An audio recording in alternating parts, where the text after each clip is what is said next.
present. And I'll call the member for Corangamite. Thank you very much, Madam Deputy Speaker.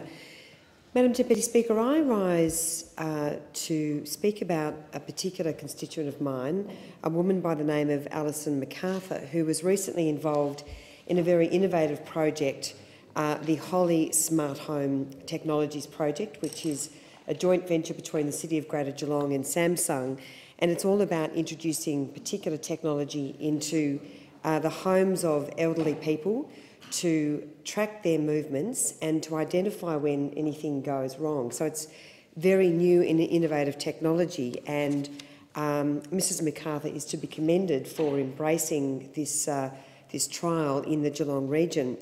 However, when I met and spoke with her about and how she was being involved in this, I discovered that she still doesn't have a phone line into her home after some 4 months. So Alison MacArthur moved into her home in George Street, Belmont, and for the last 4 months has been desperately waiting for Telstra to connect the infrastructure she needs so that she has a fixed line into her home, which, as we know, particularly for older people in our community, is absolutely vital.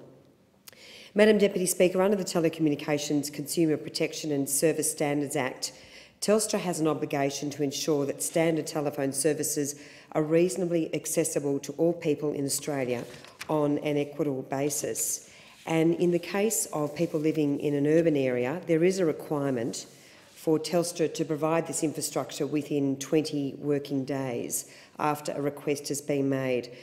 So we're seeing a situation where this infrastructure, so important to Mrs MacArthur, has not been delivered. Telstra tells us there are some issues with iiNet. iiNet is the relevant retailer, and there are some problems, and I think iiNet probably has some responsibility as well. Yet Telstra is responsible for the provisioning, installation and switch-on of the fixed phone line.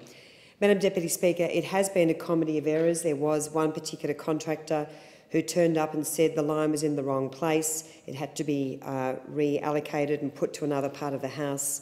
Then Telstra came back again and said, oh no, that's actually wrong. It should have been in the original pit.